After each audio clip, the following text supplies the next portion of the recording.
What's popping, everyone? Welcome to the Fleaflicker NFL Show It's either episode 35 or episode 36. And as Amal just pointed to me literally 2 seconds before we started this, it's our 1 year anniversary, guys.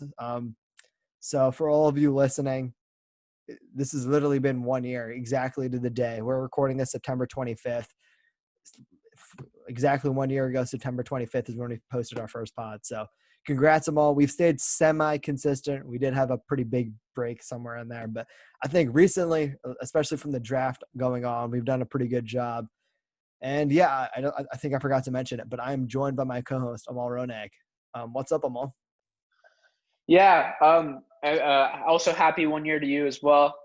We were quite inconsistent, obviously. Off season, there's not too much to talk about, but I'm happy with the episode output that we put in and the amount of research we put in into all these teams. And I'm really happy that we have the opportunity and the technology, I should say, also with all the different means and be able to talk with you for all this time this past year. I definitely can say this podcast has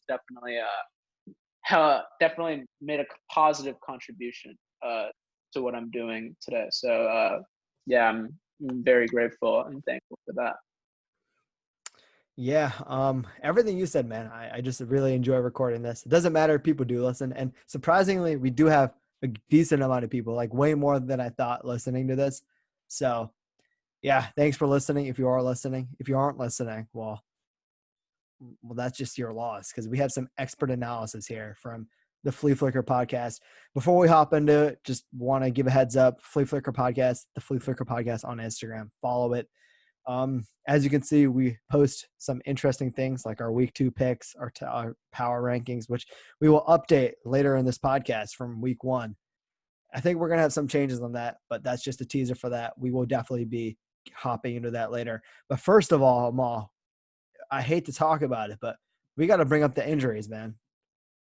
Yeah, man, these injuries have been pissing me off. I'll be honest. A lot of these injuries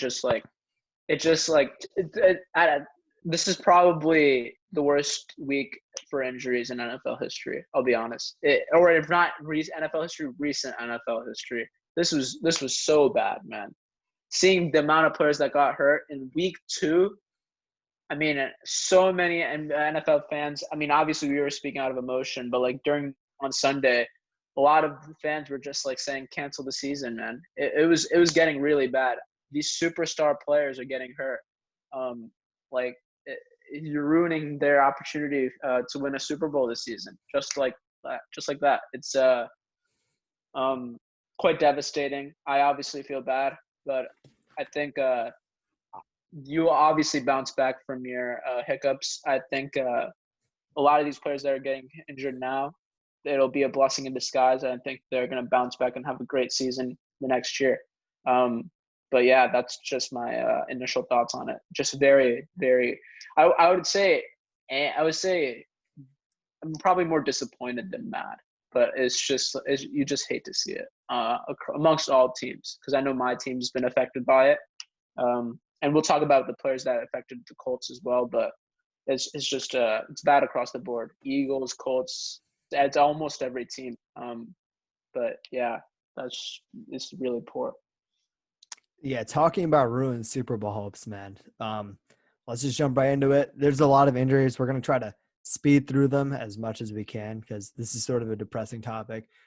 But the Niners, man. So starting off, Jimmy Garoppolo, high ankle sprain. He's probably only going to miss 1 game, thankfully. But again, it's game missed, and he's probably not going to be full mobility for at least a couple weeks. High ankle sprains, they're bad. We saw Saquon Barkley last year, who also got injured this last week, unfortunately. But last year, he recovered from a high ankle sprain pretty quickly, but you could see he just wasn't the same player on the field until later on in the season.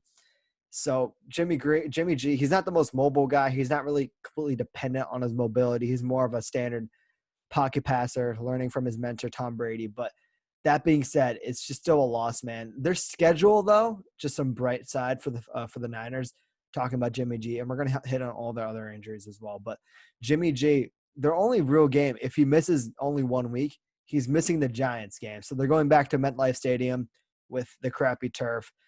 I don't believe the turf had a huge impact on these injuries. I just think it's deconditioning. Again, we didn't have preseason. You had little to no offseason as it was. So it's just a matter of time before I thought we'd see a bunch of injuries week 1. Turns out we got them week 2. But going back to the Niners, Giants isn't that bad of a matchup. My Philadelphia Eagles traveling all the way to San Francisco the next week, not a bad matchup. Miami to 49ers, again, not a bad matchup. For the next 3 weeks, like their schedule, I would say is pretty light. So losing Jimmy G isn't the biggest loss, but there's just lots of more injuries, man. We can hit on all these Niners one right now if you'd like. You can just list them off. Dude. The Niners injuries are like on another level, man. And you're gonna hear our power rankings at the end of this podcast, but like we had them in our top 10. They did win this week, but obviously you can't have a bright future outlook when you're seeing all these players on your team getting injured. Richard Sherman was a week 1 injury. That hurts them, obviously, their best corner. Raheem Mostert, their number 1 running back, out for 2 to 4 weeks. MCL sprain, him done. Next, their star defensive end, their second pick in the draft last year, Nick Bosa, out for the year as well. Their former first-round pick with the third, Solomon Thomas, defensive tackle, he's out for the rest of the year. George Kittle's already out. He's ruled out for week 3 as well, so he's missed the first 3 games already of the season. It's beyond crazy. Deebo Samuel's he's already missed some games too. It's crazy, Areeb. It genuinely is crazy. And of course, as Areeb mentioned, Jimmy Garoppolo with the high ankle sprain. Yeah, I can't. It's Super Bowl. It's bad luck, man. After the Super Bowl, they're getting this type of luck. It sucks. Yeah, I hate to see that in any organization. It could be the Cowboys, it could be the Pats. I don't care. Winning unfair, I almost treat it as if it's winning when you win unfairly. Like we're gonna talk about the Colts versus Jets later this week. The Jets have 0 receivers playing, and they're down Le'Veon Bell as well, and we're gonna still play them. And I feel bad. Like it's playing a depleted team. It's almost a locked in win. It's a locked in win for the opposite team. It's not fair. That being said, the Niners are still stacked regardless. They could, even with these injuries, I honestly believe they could still beat a lot of these teams in the NFL. Mainly because I'm really high on Kyle Shanahan, and their offensive coordinator and defensive coordinators are still great. But yeah, this definitely hurts them. Yeah, that's my thoughts. The biggest loss for me is Nick Bosa. Obviously, Nick Bosa. He's Defensive Rookie of the Year candidate. Or did he win last year? I forget. Yeah, I think he won. Yeah, he did win. Another guy like Solomon Thomas, who started off his career earlier as a bust, he's slowly improved, man. But losing him, that's a big blow. You traded away DeForest Buckner to your Colts over the offseason, and now you're expecting rookie Javon Kinlaw to fill in. I'm extremely high on Javon Kinlaw, but he's a rookie with little to no practice time, little to no offseason. It was all online offseason on Zoom. So there's not much you can really do. And for a team that prided themselves being strong in the trenches, I believe they're a down offensive lineman as well. You can, fact check me on that one. They're down defensive linemen now for sure. So just building up the trenches for a team that was extremely built up last year, and that's why they made it all the way to the championship game, that's worrisome. But like you said, they're not facing great teams in the next few weeks. And because of that, I think if you look at great offensive play callers, like someone like Andy Reid, you have Patrick Mahomes go down. He's eons better than Jimmy Garoppolo currently, and probably will be for the rest of their careers. But that being said, you throw in a guy like, I think they started, I want to say it was Matt Castle. All those quarterbacks, journeyman quarterbacks, they sort of bunch up into one name for me. But I want to say it was Matt Castle. And Matt Castle played well. The 3 games that Patrick Mahomes was out, he played well. You have Andy Reid drawing up good plays depending on the run. And yeah, Raheem Mostert is out. It's a shame. You still have Tevin Coleman. You still have you still have Matt Breida, I want to say. You Oh, I still have forgot to say Jerick this. McKinnon. Tevin Coleman's out too. Tevin Coleman's out too. I forgot. Well, Yeah, my bro, bad. My this is bad. just My bad. depressing.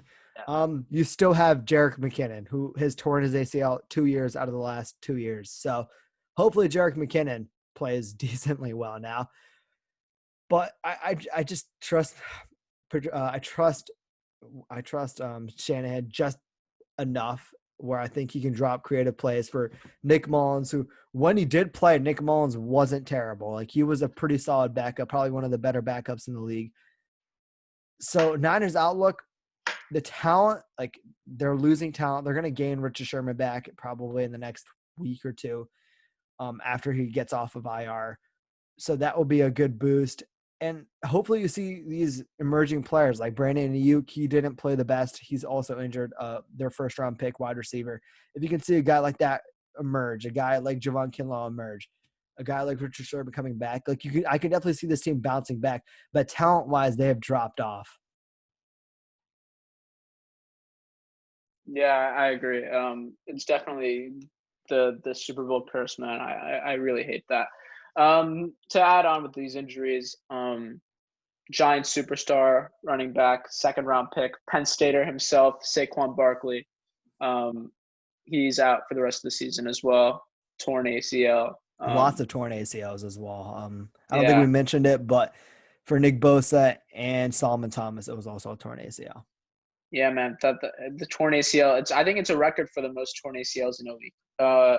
Really rough. The number one running back, arguably in the NFL, Christian McCaffrey, and Saquon Barkley, you can argue, is also number two. So that hurts too. But Christian McCaffrey, thank goodness it's not a long-term injury. It's 4 to 6 weeks, high ankle sprain, the same injury Saquon Barkley had, and I expect him to fight through it really quickly.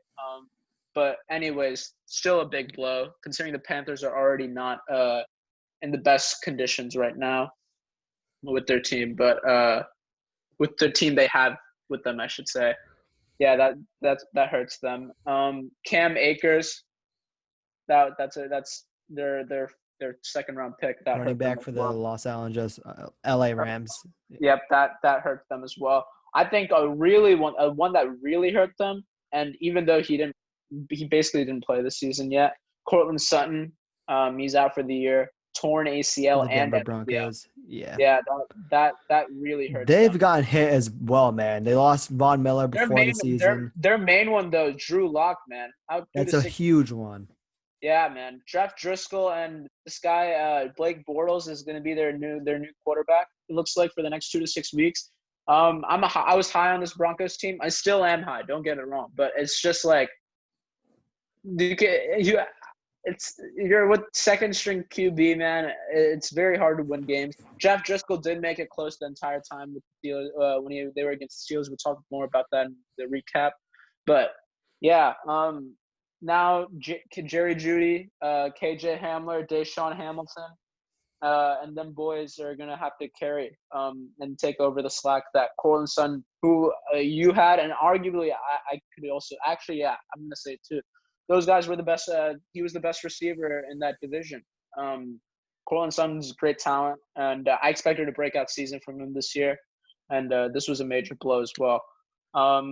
Another injury that definitely hurt was definitely Paris Campbell. And on both sides, Colts had injuries. Paris Campbell, that's out indefinitely. He's been injured most of his career now. We drafted him in the second round last year. I expected great things out of him. I still do. He looked great in the first 2 weeks of the season, but seeing this injury definitely hurt. And then on the defensive side, the starting safety, Malik Poker, our 14th pick in the draft, I believe in 2017. This hurt us a lot too. I mean, it's his contract year as well. So you can't feel bad. I feel really bad for the guy. Torn Achilles. Yeah, it's rough, man. It's really, really rough times right now for all these players. And then if you want, you can touch on the Jalen Reagor injury as well. Before I hit on that, man, you talked about Paris Campbell. I don't know if you can see my screen currently. I hope the YouTube viewers can. But wide receivers, man, lots of star wide receivers. You have DJ Chark. He did not play on the Thursday night football game yesterday for the Jacksonville Jaguars, chest injury. Again, he's a star wide receiver. Like he's not like that. He's not like a top 10 wide receiver in my opinion, but easily top 20. Like he's a name that people should know. Someone like Devontae Adams, rather, hamstring questionable. It doesn't look great according to Ian Rappaport here for the Saints Sunday night football game. Like he's getting rest for the week. That's not something that's good. Michael Thomas out for the next couple weeks. He also missed last week. Kenny Golladay, he hasn't played, I think, a game, both games this year. Julio Jones, best wide receiver in football. He's questionable. He always usually plays through injuries, but still, that's worrisome. A.J. Brown, another star wide receiver from last year's draft class, out with a groin injury. He's not playing on Sunday. Jamison Crowder, Prashad Perriman, you hit on that for the Jets and how you think it might be an easy win. I mean, Denzel Mims is also hurt. He also has a hamstring injury as well. He was put on IR, so he's not back until week 5. These are all notable injuries, man. Christian Kirk, Jalen Reagor, Sammy Watkins. So Jalen Reagor, just to touch on him because I'm an Eagles fan, he has the same injury that Drew Brees had last season where he essentially broke his thumb. And it's different for a quarterback and a wide receiver, obviously, because you're gripping the ball differently for both those positions. But it's his thumb. Like, you need that to catch. Like, it's going to be very difficult to catch without your thumb, almost impossible, I would say. And I would say it is impossible, actually, unless you're body catching, which you don't want to do. So he's out for like 8 weeks easily. He's going to get surgery. I think it's 6 to 8 weeks. He's going to be out for a while. Again, just another loss, man. Lots of teams losing star wide receivers. You hit on George Kittle earlier with his knee injury. That's another essentially a star wide receiver who's out. There's just lots of talented skill position players who are out on both sides of the ball. We haven't even talked about it, but someone like Danielle Hunter, he hasn't even played a game yet for the Minnesota Vikings. He's probably a top 10 defensive end. He hasn't played yet. Anthony Barr, another linebacker for the Vikings. He's out for, I don't know if it's a season, but he's out for a while at least. It's just we haven't talked about injuries this much. Again, I hit on it before. I expected injuries because of the shortened offseason, all of that. Like the bodies of these players, they're all pro athletes, but they haven't been accustomed to playing football for about 8 months or whatever. And I was expecting injuries, but I wasn't expecting this many to just hit the league. Like lots of I think almost every single team has had like a notable injury, whether it be like a starting slot corner is out for the year or out for a couple games. Like it's just incredible.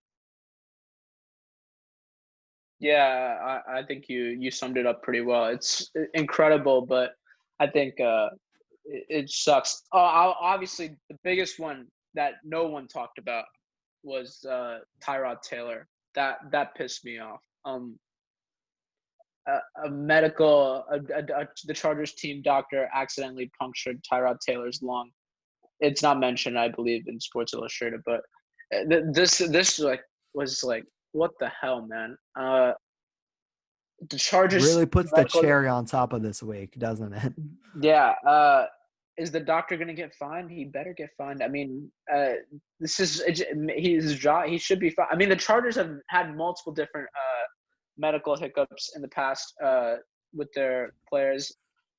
It's just I don't know, man. This sucks because they're putting in now a rookie QB who hasn't seen a snap. He hasn't prepared for the first team either. They just said, "Had fun. You got the starting job for this week." He literally he took him completely by surprise. I know that for sure. He claims it doesn't. I don't believe that. He definitely was like, holy crap. I mean, I'm really about to start now. I thought I was going to play at least till like halfway through the year. Already starting 1 week into the season. It's crazy. Herbert did play well. We'll talk more about that later. But come on, man. An accident like this is a crazy injury. Yes, I mean, puncturing your lung, you can recover from that, but it'll definitely be it's going to be a long-term recovery for Tyrod Taylor. I think I don't expect him back at least for the next month. This definitely hurts. It doesn't hurt. I don't know if it hurts them or not, but it definitely hurts the mentorship of Justin Herbert for sure. This definitely kills, and it hurts the ethics of football. Just having a doctor like this in the league, I don't believe that it was an accident. And if it was an accident, he shouldn't be a doctor. That's just my thoughts on that. So I've read up on the procedure actually. So usually it's done with, imaging, ultrasound, all of that to get into some medical terminology for people who are interested. And so apparently it's not like out of blowing it out of the water, like where you can accidentally miss it. But the fact that he just didn't use imaging, like I get it was pre-game and all that, but it just seemed extremely odd, just to say the least. I don't know if I don't think the doctor should lose his license or anything, but I just think it's just this year's just weird, man. That's all I can say. Like, let's just move on to something better. Yeah, I'm done talking about injuries. I'm pissed off enough about it. I'm more pissed off than I was about the Colts last week. It's on another level. I'm done with the injuries for this week. Let's move on to the game Week recaps. 2 recap. Yeah, Mm-hmm. yeah. This past week was quite interesting. I'm not gonna lie. Lots happened. I always say that every week, by the way. But seriously, a lot did happen this past week. Start with the Thursday night game, Bengals Browns. Great game. I thought I didn't expect it to be a great game, but it was a pretty good game. The running attack of Chubb and Hunt is crazy, bro. That's something special, man. Having two running backs rush like that, that tandem's unstoppable. Finally, Odell Beckham playing well. I liked the way he performed there. And Joe Burrow, the main stat I want to look at for him is the amount of attempts that he's had, man. I feel bad. 37 for 61. If you have to throw the ball 61 times to go somewhere, that says a lot. I know Ben Roethlisberger throws a lot too. I've seen him go to like 50, 55. 61 times throwing the ball, getting 316 and 3 touchdowns. I mean, it's still a decent performance. I'm not going to lie, but come on, man, 61 times. There's no way. Like how? And it's because the running attack clearly didn't do much either. The running attack, Joe Mixon, 16 carries, 46 yards. That's unacceptable. That's unacceptable, especially with the 4-year, $48 million extension he had this past year. Literally not even this past year, like 2 months ago. You can't have that type of performance. Yeah, I also need to see more from AJ Green. If the Browns are gonna franchise tag you and give you all that money, you have to show it at some point, right? 3 receptions, 9 yards isn't doing it. But yeah, overall, I thought this was a good game by the Browns. I expected the Browns to win, I'll be honest. And they better have won because I still have them as a playoff team. But we'll talk about that later. But yeah, overall, good performance by Cleveland. Bengals, I'm looking forward to see the resurgence of Joe Mixon in this upcoming week. So the Bengals for me this year, I also didn't expect them to win. There's a few glaring holes. So first of all, I think we've talked about it, or at least I've talked about it multiple times off the pod, like on the pod. The biggest issue on this Bengals team was, first of all, in their offense, it's their offensive line. And second, their defense, their linebackers, and their ability to stop the run. And we saw the Browns just manhandle them. I mean, you signed players like DJ Reader on that defensive line for the Cincinnati Bengals. Obviously, didn't have much of an impact. Again, it's early in the season. But like you said, Nick Chubb, Kareem Hunt ran all over him, like 200, I think it's 210, 220 yards rushing, whatever it is. That's unacceptable. That being said, for the Bengals are kind of a fun team to watch, man. So, like, I don't think, like, if I'm a Bengals fan, personally, I'm not, like, expecting anything big. Like, if we can win, like, 5 or 6 games, like, that's might be on the higher end of the spectrum as well. That's a success for me because what I've seen from Joe Burrow, he looks poised. He doesn't look like a rookie. Like, yeah, he's making his mistakes. You expect every rookie to make a mistake. He's throwing picks in his first game, missing throws, getting sacked, holding onto the ball way too long. Those are mistakes you expect him to make in his second career start. And overall, I'm liking what I said, what I'm seeing. So I think this year the Bengals, I think if I'm a fan, just sit back, enjoy the ride. You're probably going to be pissed off because Joe Burrow gets hit, or you allow like a 75-yard rushing touchdown like every week or something like that. It's going to be frustrating, but at the same time, like I think it's just going to be fun. And I think you should enjoy that. And I think you can use this to go out next year, improve the linebacker core, improve the defensive line even more, and improve the offensive line even more. And that's just going to improve the running game. And like you said, 16 rushes, 46 yards for Joe Mixon. I don't even blame that all on him. The offensive line just was getting shoved around all day by Myles Garrett. And 61 attempts, again, unacceptable for especially it's his second career start. I'm all like 61 passes in his second career start is ridiculous. So I think you can work on that. And I think if I'm a Bengals fan, you're not competing this year, but maybe next year, like I wouldn't be surprised. Joe Burrow is looking good. You could definitely be a contending team next year, I think. And for the Browns, Baker Mayfield, he played pretty good. Had a stupid pick late in the game where he tried to force it. I'm still not off the Baker bandwagon yet. Overall, he didn't have to do it that much to win, and he made the plays he had to. So I will give him credit for that. Good bounce back game after week 1 where he got throttled by the Baltimore Ravens. Yeah, we can move on. Pretty fun game actually overall. Yeah, great game overall. Yeah, I agree. A good bounce back win by the Browns. The next game I want to talk about is the Falcons versus Cowboys game. This game pissed me off. Pissed me off. This was one of the 2 losses that I had for this week, by the way. Great job by Amal Ronak, of course, for getting his predictions right this time.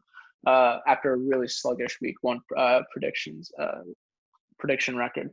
But this game just pissed me off, man. Like what the hell were the Falcons thinking, man? I know every NFL fan is definitely thinking the same thing. What the hell were the Falcons thinking? After they let up a touchdown, that's fine. After they let up the touchdown, though, the onside kick, Greg the Leg Zuerlein, he is a GOAT. I'm not going to lie. He is a GOAT. I don't know if he's the GOAT, but he is definitely one of them. Great kicker. Definitely he has ice in his veins for getting that last second 45-yard kick off. I expected him to make it, obviously, because it's Greg the Leg. But to even get into that situation, bro, you were up by 21-0. The Cowboys look awful. They look like they gave up after the first quarter. They had like 4 turnovers, I believe, in the first quarter, all through fumbles, I believe. It's insane. I mean, what happened after the first quarter? Forget the first quarter. The first half they played well. It was I believe it was like 30-9. That's fine. Like, why can't you? I don't understand how they go on a 31. They go on a 31-9 run. I can't understand that. In one half, you allowed 31 points in one half. Come on, man. And then forget that they were I still can't get over the fact they were up 21-0. Oh my God, this just pisses me off. Awful defense, I'd say, by the Falcons. Injuries normally hinders them, so I always normally give a break to the Falcons defense normally, but my gosh, this was on another level. They played really good defense in the first half. I don't know where what happened in the second half, because Dak Prescott threw for 450 yards. Like, what the hell? 450 yards. And then Ezekiel Elliott had 89 yards on the ground. I don't understand this. And then on the receiving side, CeeDee Lamb, Amari Cooper, Dalton Schultz, those guys all Dalton Schultz almost had 100 yards. They almost did what the Falcons did last week, had 3 different players get 100 yards receiving. This game was just so annoying. I think this is definitely a time, if I was Arthur Blank, to look at what the hell to do with Dan Quinn. The Falcons are definitely a more talented team than what their record states. Same with the Vikings, and we'll talk about them later. But my God, for a team that definitely is not the biggest fan whatsoever, the Cowboys, you definitely don't want to see something like this. They got bailed out. They got lucky. that it went this way. It literally fell on their shoulder. The game fell to them. Yeah, but kudos to them for coming back, though. I think it still takes a valiant effort to come back all that way, even if the Falcons recovered the onside. Coming back from that deficit still says a lot about the team, and they definitely show resiliency in bouncing back from where they were down. So yeah, that's my overall thoughts on this game. Yeah. So, okay. I hate Dallas, first of all. Second of all, I will tip my hat to them, man. They looked dead on the first half. Like, I thought there's no way they're going to win. They came out, did what they had to do, got help from apparently the Falcons players just not knowing how to pick up onside kicks. But you did your job. The other team played worse than you. You deserve this win. Like, the Cowboys played with some heart that I didn't expect them to play with after that first half. Falcons, I 100% agree with you. Dan Quinn. So, as an Eagles fan, after the last couple of weeks, we've had lots of discussions. We'll talk about them during the Eagles segment, unfortunately. But we've had lots of talks about Doug Peterson and whether or not, like, he's hit his peak. Like, lots of nonsense articles coming out like that. And if you compare someone like Doug Peterson to Dan Quinn hasn't won a Super Bowl. Doug Peterson has made the playoffs 3 years in a row. Dan Quinn has fallen short, even with injuries. Like, Doug Peterson has had multiple injuries, fights through it. Whatever happens, happens. He's still making the playoffs. Dan Quinn, he's not. And I don't care. It's not Dan Quinn's job to be like the special teams coordinator and, have his players jump on the onside kick. But at the same time, you should have your players jump on the onside kick. Like, that falls onto the head coach, simple things like that. You're a defensive coordinator or defense head coach. Your defense allowed 40 points, and they allowed 30 points in the second half. Like, that's just unacceptable. Dan Quinn, along with Matt Patricia, for me, are the biggest coaches that I think should be fired. And you could add Adam Gase to that mix as well. But the Falcons, man, offensively, they have talent, but I feel like their scheme needs to change, or something needs to change on the defensive side of the ball. And I don't think Dan Quinn is still calling plays. But if he's not calling defensive plays, then why the hell is he still on the team? Like, what is he giving you? Like, what sort of positives are you getting from him? So overall, Dallas sucks. Hats off to them. Falcons, you suck even more. That's great. I think that's a great way to put it. I think Dallas, you suck, but goddamn Falcons. And I like the Falcons too, man. They're one of the teams that do like in the NFL. Hate to see something like that. But I think what I really want to say on the Falcons side, I guess, is positive. Calvin really can ball, man. He can really, really ball. Yeah, Julio for Jones sure. obviously wasn't playing, but playing up to standard because of the hamstring injury. But Calvin really, he's really stepping it up. And Russell Gage also played well. But yeah. To move on with, I want to talk about the Bills-Dolphins game. Bills-Dolphins, this game, I mean, not really too much to talk about, I'll be honest. Josh Allen, Carey, Stephon Diggs, that connection is going to be there all year long, I think. They're definitely going to be tested this upcoming week when we're going to talk about our predictions. But, yeah, I mean, I can't state it enough. The Bills, great performance. And the Dolphins, I didn't notice the score was this close. I'll be honest. I didn't really watch too much of this game, and that may have influenced my decision for this matchup in the past week, for this upcoming week, the Dolphins-Jags game. I didn't know that this game was this close. But anyways, yeah, great performance by Stephon Diggs, John Brown as well. I'm kind of surprised though how Devin Singletary and Zach Moss aren't doing more. 10 carries. I feel like that's not a lot. 8 carries is also not a lot. I feel like, mainly because Josh Allen's just launching it, and I think Josh Allen's definitely MVP candidate right now. With this 2-0 start. Yes, he's played some nobody teams. He's played the Jets and the Dolphins, so obviously you're going to have some great stats against those two teams, but if he can prove it this upcoming week, I think it'll make his case to be in the top 3 for sure. And on the Dolphins side, Myles Gaskin, that guy is really good, man. I really like Myles Gaskin. I believe he's a player. He's a player that just came up. Because I believe to start the season they wanted to have Jordan Howard and Matt Breida to be their running back tandem, and Myles Gaskin coming here splitting with Matt Breida. Yeah, Myles Gaskin's a great running back. And then Mike Gesicki killed it also. 8 receptions for 130 yards and a touchdown. That's great performance from him. I'm looking for that type of performance considering he hasn't really played to where he was picked, I should say, yet in his career. So he was a great player in college. Arguably the best tight end in college football when he was playing. Penn State, and at Penn State, and he clearly showed his true potential in this game against a really, really talented Buffalo Bills team. So I tip my hat off to the Dolphins on that aspect. But yeah, overall, that's all I have to really say about this game. Josh Allen, you're the man. Yeah. So first thing off, Mike Gesicki.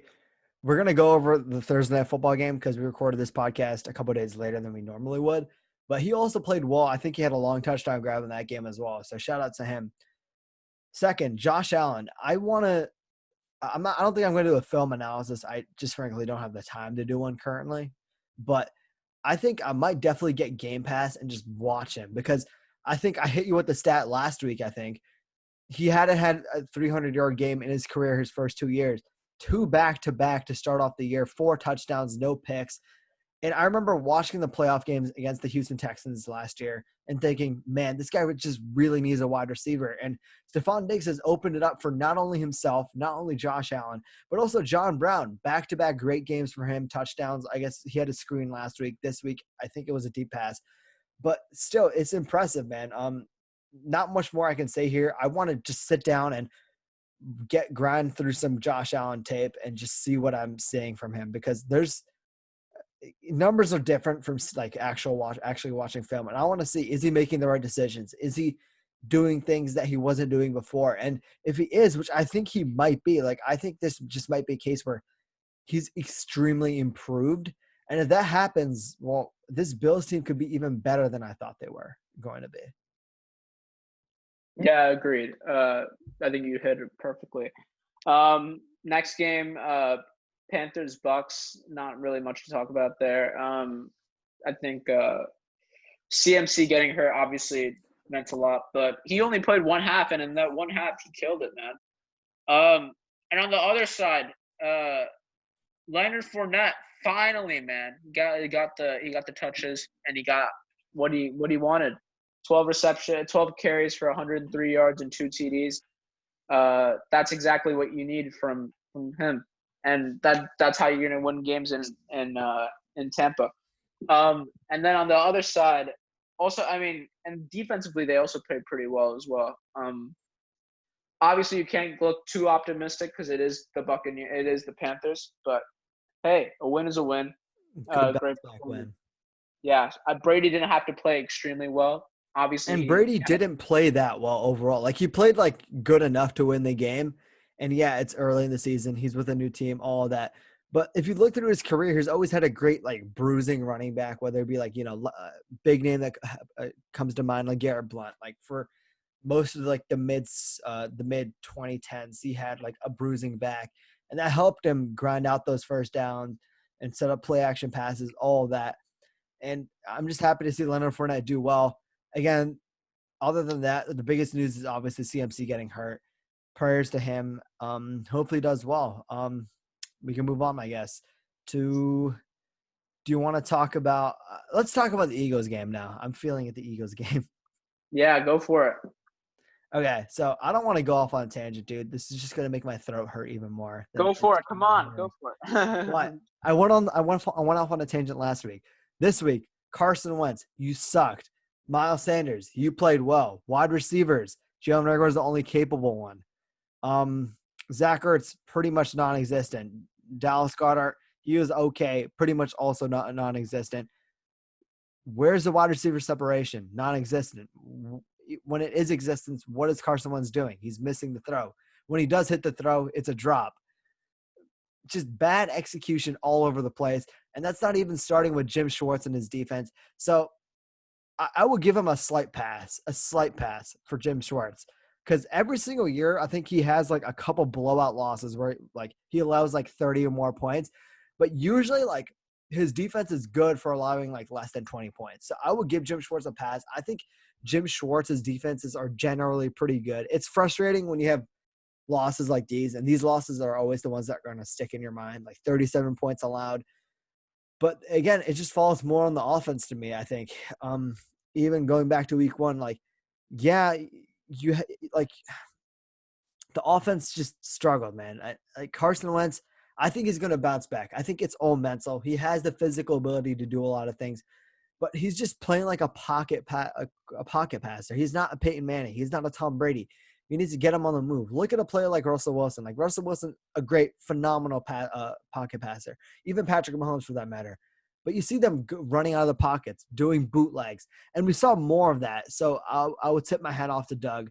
We saw more of that sort of innovative play calling on the offense, but it's just vanilla. Like, I don't know. Carson Wentz, he's trying to be a superhero after missing plays, and that's causing interceptions. I can't really fault him on the second interception. The game was already lost. Like, might as well try to do a hero ball play, whatever. His first interception, just a dumb throw to J.J. Arcega-Whiteside, who is just a bum. He had 2 targets, 0 receptions here. I would be happy if he wasn't targeted at all. Rams. Dude, the play calling on this Rams team is phenomenal. Sean McVay, he's great. Like, Darrell Henderson looked like the second coming of Todd Gurley. Same with Malcolm Brown. Wide receivers, we held them pretty decently well, other than Tyler Higbee, 3 touchdowns. But, like, I feel like we did decently, but it's just they kept converting, and then they get the ground game going, and then they could open up play action passing. Like, Jared Goff, hats off to him. I think he completed like his first 13 passes or something like that. So great day for him. Overall, I think we just underrated this Rams team. I think the Eagles, they're going to bounce back. I don't think they're not like an 0-2 team, if that makes sense. Like, yeah, they're 0-2, but I don't think they're about to go like 4-12 or 5-11. Like, I think they can definitely still win 7 games.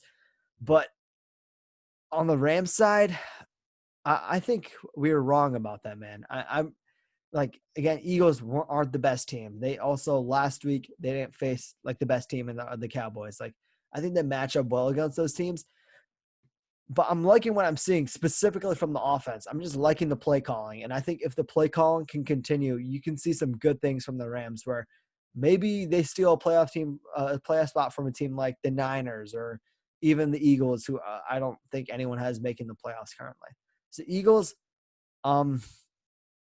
Carson Wentz just got to play better. Lots of injuries. If J.J. Arcega-Whiteside doesn't play up to par next week, where we don't have any other wide receivers other than him and like Djax and Greg Ward, then just get him off the team, cut him immediately. That is my takes on this game.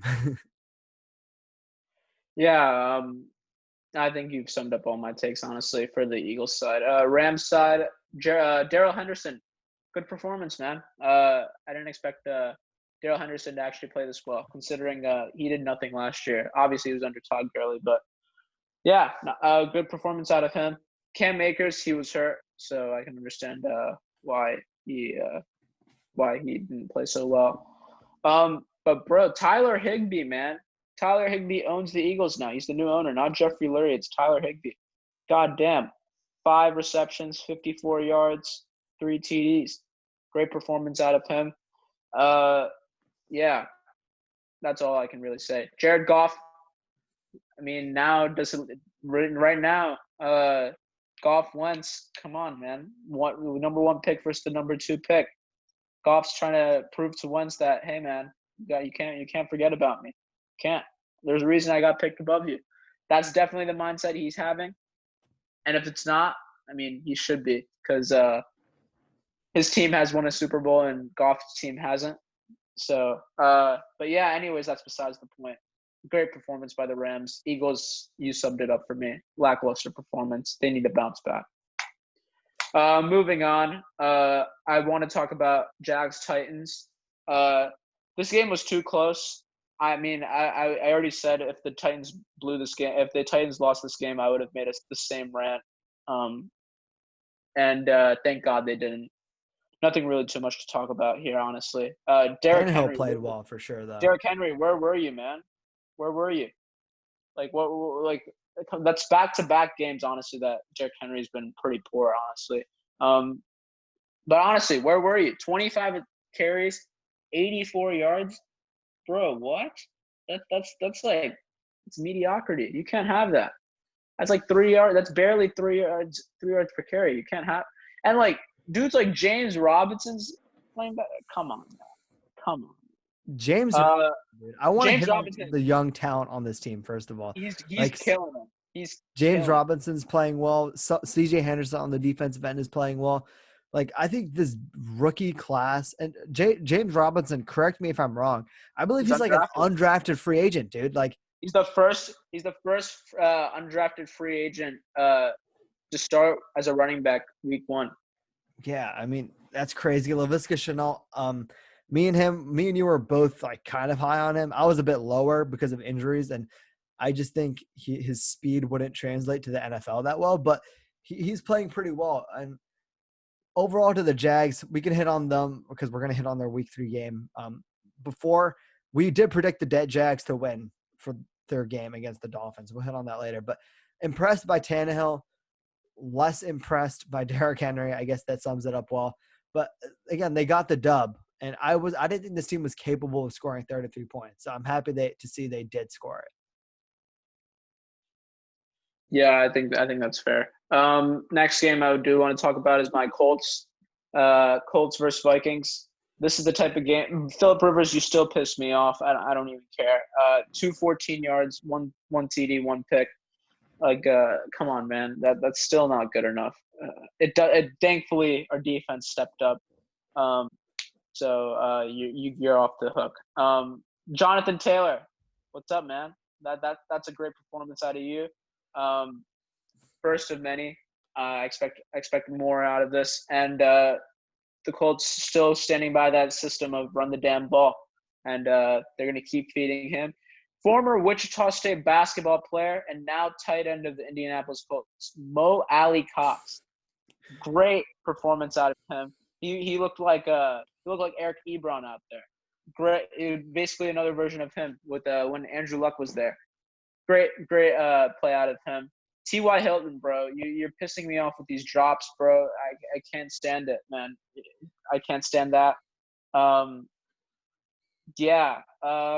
On the Vikings side, I can't really comment honestly on anything. All I can say for them is I bet you Stephon Diggs is so happy that he's not there. And Kirk Cousins, he's not 11-26 bad, everyone. Like, he's not this bad. Like, he's going to bounce back. He's had games like this early in the season. The Colts D stepped up major, though. The Colts D stepped up. I will give credit to this Colts D. I will also give credit to Kirk Cousins playing extremely poorly. And I think he's going to bounce back. So if you're a Vikings fan starting off 0-2, you're probably disappointed. But, like, they'll bounce back. You'll bounce back. Again, these are two key – like, it's week 3 going into next week. So you pretty much hit everything I wanted to say. Vikings, if you get better play out of Kirk Cousins, you'll be chilling. And if you're the Colts, just do whatever you did here and try not to get Phillip Rivers to throw the ball. Yeah, that's the main thing. Don't get Phillip Rivers to throw the ball. Yeah, okay, 19 of 25 is not bad. 76% completion is not bad at all. But the passes that he doesn't complete, it's almost always a pick. That's the problem with him. That's the only problem I have with Phillip Rivers. He's accurate, but he can't. I need to see the Phillip Rivers I saw in his prime with San Diego. San Diego, not LA. I said San Diego Chargers. Yeah. No, screw this LA Chargers. Yeah. Okay. Yeah, that's all. We can move on to the Niners games real quick. So Niners game, again, we hit on all the injuries earlier on. With all those injuries, they still won by 20. What is that? It's 18 points? 18. Whatever that is. Quick math. Jets suck. I'm from here on, I am voting against the Jets for the entire season. I don't care if they're facing like an equally bad team. They have no receivers. Sam Darnold's not playing that well. And he did make a phenomenal throw against, I believe it was the Bills, I wanted to say. Or like he has that capability, but I'm not voting for them until they prove that I should be voting for them. And that is all we have to say, or at least all I have to say, unless you have some tidbits of information. You summed it up. You summed it up for me. We look like idiots predicting 7 wins out of this team. We look like complete idiots. I mean, like, what the hell are we watching out of this Jets team, man? And I just expected more from Sam Darnold. I expected a little bit more from Gaze. And I also expected healthy wide receivers. Like, I thought Denzel Mims would come in and make a lasting impact. He's injured. He hasn't played a single game. So crazy. Yeah. What can you do, man? The Niners played with their second stringers and still beat them pretty handily. So, yeah, overall good performance out of them. Another game, the Lions-Packers game. This was my lock of the week, and now you understand why it was my lock of the week for the Packers to win this game. Aaron Rodgers didn't need to play extremely well, even though he did play pretty well. The main star of the night of the day, I should say, was Aaron Jones. Aaron Jones was their wide receiver 1. He was their running back 1 as well. He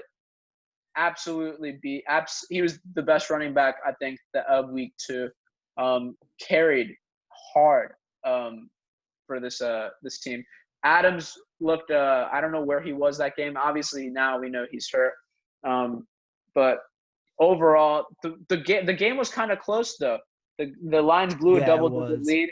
The Lions in the first half, I should say, it was close. The Lions, of course, they blew a double-digit lead because that's the Detroit Lions, man. They have good starts of the game, and then they love to blow it. 14-3 to start the first at the end of the first quarter, and then, of course, what do you know? They go on a 31-0 run. Hey, man, it's the Cowboys again. So 31-0. Lions doing Lions things, man. Yeah, Lions doing the Lions things. So we already did. If you know, actually, this podcast will come after that. We're gonna give our we just recorded with our friend Arian, giving all his thoughts as a Lions fan himself.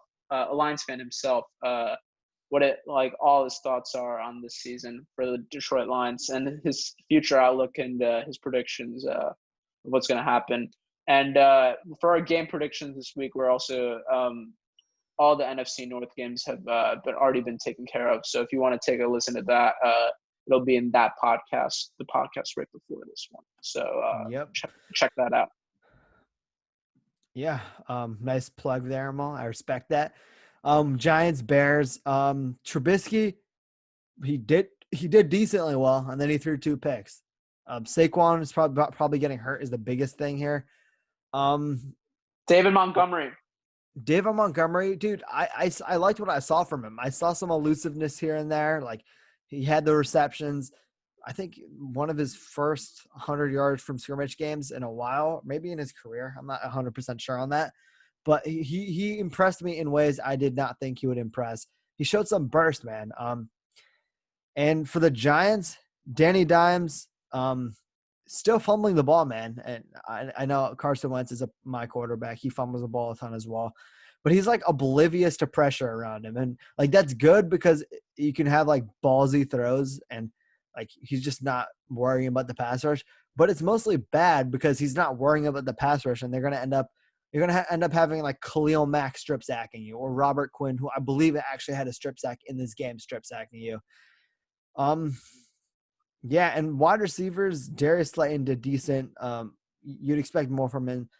But just overall, when you lose your running game, like how they lost it, like, you can't be relying on Dion Lewis to be a running game. And they did sign Devontae Freeman this week to fill in the void left by Saquon Barkley. So we'll see how that plays out next week. Yeah, well said. Looking forward to that as well. I want to touch now on the 425 games. The Chiefs-Chargers game. Amazing game. Amazing. Patrick Mahomes leading the team in rushing. Where were you, CEH? Clyde Edwards-Helaire, he was a no-show, clearly. Obviously, he's a rookie, so he'll get a pass for that. But, I mean, I expect better. Mahomes did his job. in the passing game.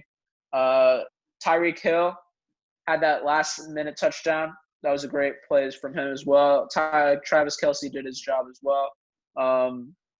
But on the Chargers side, I mean, forget the Chiefs. The Chargers, I think that surprised me more how well the Chargers played.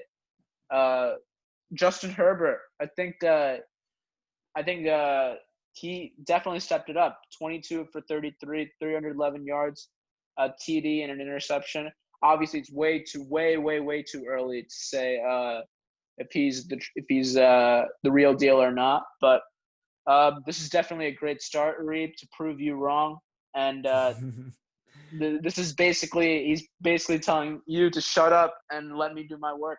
And he killed it. 311 yards as a rookie debut. That's quite good. But you did bring up a few good points that as a rookie, most rookies have great debuts. Sam Darnold had a great debut. Carson Wentz, Baker Mayfield, Daniel Jones. Yeah, exactly. So it's obviously not a big thing. You'll obviously want to perform way better than you normally do in your rookie debut. But yeah. Anyways, great performance out of him. Quick things on the Chargers as well. I think you hit on them being surprised. I was surprised because I didn't expect the offense to play this well, but I wasn't necessarily surprised by the defense. Like even with the loss of Derwin James, the team is talented, dude.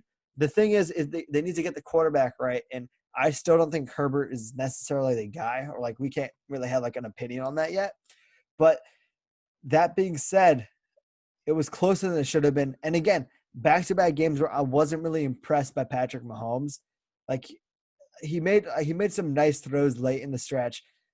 First of all, MVP of this game goes to Harrison Butker, and you cannot change my mind on that. 3 back-to-back 50-yard field goals. I can't. Yeah, I agree. And they also I think they had a false start as well. There's back-to-back. Yeah, they did have a false start. They had a false start that pushed it back 5 more yards, and he made it back-to-back, man. 3 50-yard field goals in a row. Big plays from him. Overall, right down the line all 3 times. Overall, I want to see if Herbert Herbert will definitely start next week because with the injury of Tyrod Taylor. I want to see if he can continue it. And for Mahomes and the Chiefs, I mean, yeah, they're slightly disappointing, but at the same time, like, keep doing what you're doing, and you're gonna win, hopefully. Yeah, agreed. We can talk about the football team against the Cardinals. I foolishly picked the football team last week after seeing my Eagles get completely destroyed by them and thinking worst O-line for the Cardinals. But Kyler Murray's mobility, man, I mean, he is the closest thing to Lamar Jackson that we have other than Lamar Jackson and maybe Josh Allen. 2 rushing touchdowns, back-to-back weeks with rushing touchdowns for him. Kenyon Drake playing decently well. He's been more impressive than Lamar Jackson so far, too, in my opinion. So far in the first 2 games. Lamar Jackson did nothing last week. I'm sorry. He didn't. So, I mean, Lamar Jackson is playing well, dude. But I don't know. That being said, first of all, Terry McLaurin, he's a baller for the Washington football team. Dwayne Haskins. Baller. He's the only baller. Hey, don't discredit Antonio Gibson, bro. 13, I guess. Yeah, he did well. Yeah, fine. But, okay. Really, this comes down to mobility, man. I think I heavily understated the mobility of Kyler Murray, and I will 100% take my L on that. I took my L on the picks, and I'll take my L for anyone who wants to roast me, mainly you and Mal. But that being said, I expected a ferocious pass rush, and Kyler Murray completely neutralized it with his legs, and I will give him credit for that, man. They did have, I believe, 3 sacks on him. And that's really good. Like 3 sacks in an NFL game is more than I'd say that's above average. So shout out to the football team for doing that. But Murray, shout out to him even more for being able to escape all that. Nothing much unless you want to add more to this. Yeah, nothing much more to add on. I mean, I'm really, really high on the Cardinals. Cardinals, I'm on that bandwagon big time. Andy Isabella, bro. Hey, you're finally playing. I haven't seen Andy Isabella play yet, so happy to see him play. But yeah, regardless, great performance out of Kyler Murray and Arizona Cardinals. I want to touch now on the Ravens-Texans game. This game, Lamar Jackson did not look impressive. He had 54 rushing yards and 204 passing yards and 1 touchdown. Yeah, not impressive. That being said, the Texans suck, so it's not a big deal. David Johnson, okay, where was he? I mean, honestly though, realistically speaking, you get a pass when you're playing against the Ravens defense. Deshaun Watson, you somewhat get a pass, but I still expect you to play better. 275, 1 TD, 1 pick. 1 touchdown is not good enough against this Ravens team. Cooks played well. Quick Will question: Fuller, what happened to Fuller's a Will Fuller? no-show. Yeah, Like a no show. literal no-show, no No, targets, wasn't on the no, stat sheet whatsoever. yeah, nothing. That's the problem with him. He shows up, kills one game, and then is like he's like extinct the next game. Where were you? Yeah, some quick news on that, by the way. I'm looking up the injury report for the Texans. He's not on it, so he wasn't injured. Uh, He Very was just a bum. confusing. He was just being a bum. That's the problem. Yeah. Yeah. Also, if I'm a Texans fan right now, I would really love having a true wide receiver one. Like, I feel like that could definitely help their solve some of their problems. Like, wherever could they find an elite wide receiver, like top 5 wide receiver one? I don't know, man. I don't know, man. Damn. Forget top 2. Dang. Yeah, I was wondering where could they have found that? I mean, was he there before? I don't remember. Anyways, Texans suck. That's the main problem out of this. Yeah, Yes, Deshaun Watson. we shouldn't be discouraged though. They did just play the 2 best teams arguably in football, and the And Chiefs, at least in the AFC for sure.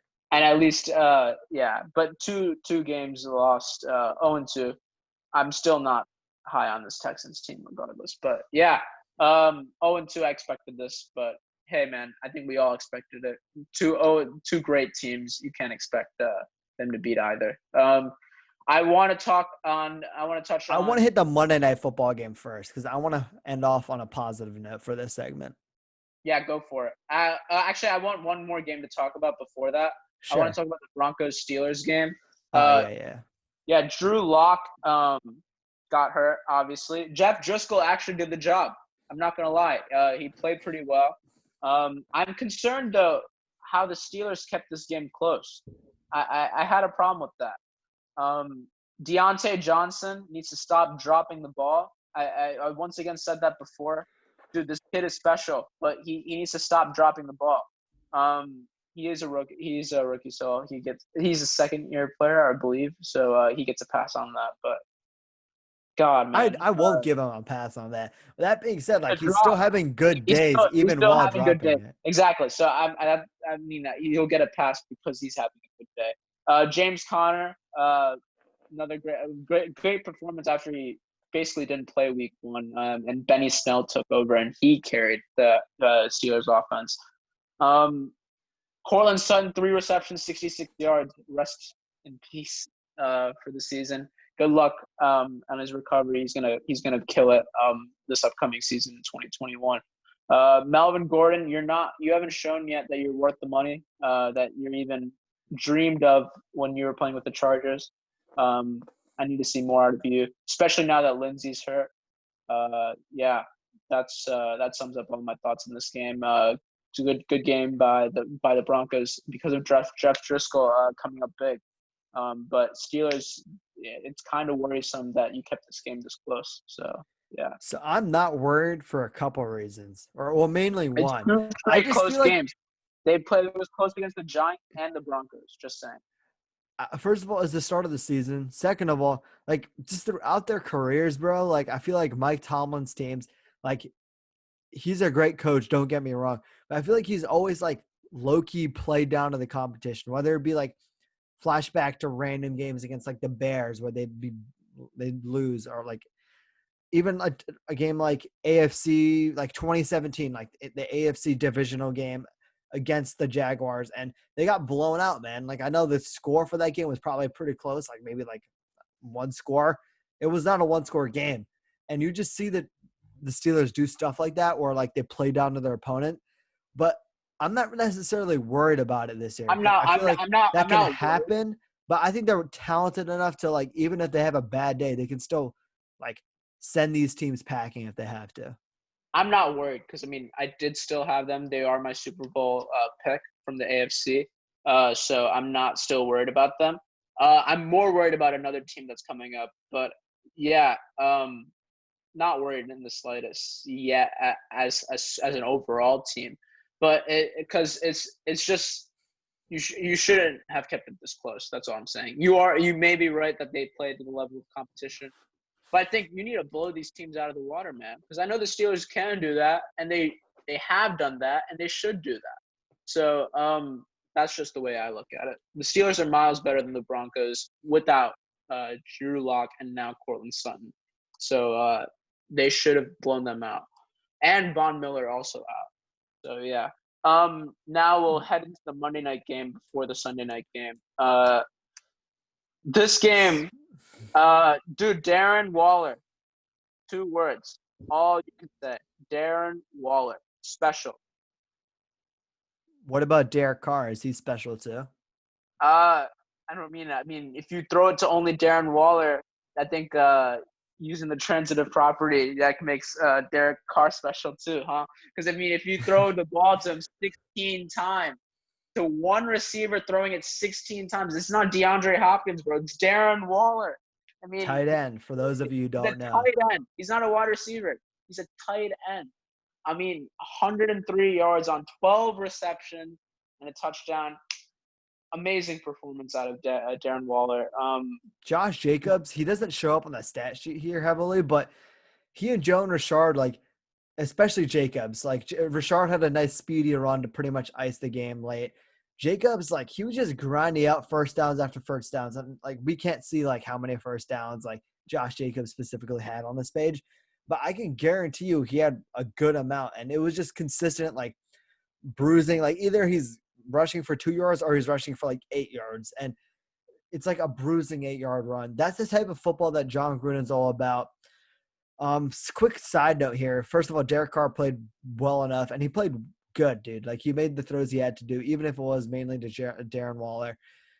Second of all, bro, dude, John Gruden, just put on your mask, bro. Sean Payton, put on your mask. Like, why are you letting yourself get fined? Like, it's just I forgot stupid. about that on news. We should have talked about that in news. But yeah, these fines, man, I think it's now close to $2 million in fines for coaches. It's a hefty fine. I see why they're doing it. But if I'm a coach, like, if I don't want to wear a mask, just pull an Andy Reid and wear a face shield. Like, both these coaches had coronavirus, by the way. Just saying. Yes. So that's probably why they're less inclined to wear the mask. But they have to understand it for the safety protocols. And now to talk about the Saints, Drew Brees. I mean, you are out. You didn't have your number one weapon. Your number one weapon was Traquan Smith, and he played well. I mean, I expected a big game out of him, and I know Sean Payton was raving about him during the training camp, saying it, and Drew Brees as well. He's saying Traquan Smith's going to have a big year this year. Definitely played well. Alvin Kamara, though, was the main stud for the Saints. Great performance out of him. But yeah, I mean, Saints, I'm not worried yet. They were down Michael Thomas, but it's and they're going to be down Michael Thomas this upcoming week, so it makes it hard for you to pick them even this week. But yeah, regardless, yeah, I'm not too worried yet. And I mean, the Raiders. It's their home opener in their new stadium, and they have good young talent as well, man. And, like on the defensive side, like Clelin Ferrell. Like, I know you were down on him. I don't think he puts up numbers, but he has like that impact. Jonathan Abram, like another good young player. Damon Arnett. I know you were pretty mad about that pick. He's looking like a baller, man, and like. Just overall, like, I like the talent. Max Crosby is another like really nice defensive end that people – he's almost underrated because he's not on like one of those flashy teams. They just have lots of John Gruden guys, which is what I'm going to call them, like Gruden guys. And I feel like that meshes well on that defensive side and on the offensive side. Like they're just playing good, like Gruden football, if that makes sense. Yeah, I agree. They are playing just pure good old Gruden football. And now to recap, this was the game of the week. I Best don't care. game of the year too. I Yeah, know it's only this 2 is weeks, but so far game of the year. Yeah, great game. I think there's actually two things I want to talk about, and I think that's all we need to really say in this type of game. First, Cam Newton. Second, Russell Wilson. The rest, I think we can leave it up to the rest. I mean, Julian Edelman played well, obviously. DK Metcalf played well. Tyler Lockett played well. Demetrius Byrd, N'Keal Harry, these dudes. I mean, Cam Newton's making them look like insane receivers. Cam Newton's he's on that vengeance tour, and he's clearly proving that he's making less than Nathan Peterman. And he's getting more minutes, playing more minutes. I mean, this is the steal of the century. more seconds, Amal. Like we don't talk about minutes with Nathan Peterman. Yeah, seconds. Yeah, it's crazy. But yeah, Cam Newton, insane performance right now. Playing like a top 10 quarterback, hands down right now. You can even argue top like 3. These passes to Edelman are ridiculous. The passes he's having. We're talking about Darren Waller, bro. This dude had 11 targets, 8 receptions, 179. Crazy, and man. This is Edelman grabbing deep ball after deep ball. Like N'Keal Harry, another guy, played really well. Like I was impressed with what I saw. And they don't have wide receivers, man. Like it's literally Edelman and N'Keal Harry pretty much at this point. And Cam Newton's still making it work, and he's making it work well. And his rushing package in the end zone, like, yes, for those of you who didn't watch the game, pretty much what happened was over the course of the game on the goal line, they'd run Cam Newton in, or they did a fake pass at one point based off of that, and it was working like every single time. But eventually the Seahawks managed to stop it as the last play of the game, as time expired, to win the game. But the comeback by Cam Newton and the Patriots, yeah, they lost the game, but the Seahawks to me are easily a top 4 team, and this is just impressive, man. No, this is very encouraging out of the Patriots, honestly. This actually would probably make them higher than division. Who cares? It's the fact that it's against the Seahawks, man, that they played this well. I mean, it was amazing that my man Cam Newton played this well. I already told you I was going to be really high on him. I told you he'd be my comeback player of the year, and he's clearly showing it right now with this insane stat line. And on the Seahawks side, you can't. It's only Russell Wilson, man. Let Russ cook, man. Yeah. I mean, it's Russ. You can't. I can't really say anything else about it. I'd be encouraged on the Pats side, but I'm also encouraged that I have an all-time great QB potentially in Russell Wilson, and I know he's only going to grow from here, and I know he wants that to win that MVP badly. And right now, he's definitely the leader right now and getting that. And your prediction may be right in that. In that MVP race. So if I'm a fan of either of these teams, right, it's like a win-win situation. Like the Seahawks, you won the game. The Patriots, you realize that you got a damn good quarterback. It's a win-win situation. Yeah, it's a win-win situation. Like I know the Patriots lost the game, but it's win-win for me personally. Yeah, dude, Cam Newton's gonna be a problem for these AFC defenses still. Even against a divisional rival like Buffalo, dude, stopping Cam Newton's gonna be hard, man. It's gonna be harder than they think. And when he's getting 47 yards, 2 TDs on the ground, and close to 400 yards passing, yeah, man, that's a problem. He counted for basically all their yards that game. Scary, man. Yeah, but that's all we want to say for week 2. Now we're gonna look, and then we'll do one quick game recap. I want to do one really quick one. We are recording the day after Thursday night game that happened. Dolphins between the Dolphins and the Jags. This game was I honestly didn't watch a single second of this game. and it's mainly because I mean the Lakers game was going on, so I really didn't care. Prioritizing, I respect it. Yeah, yeah. I mean, also it's honestly the two of the most least interesting teams in the NFL. So the Jags. I did watch the highlights though, so it's fine.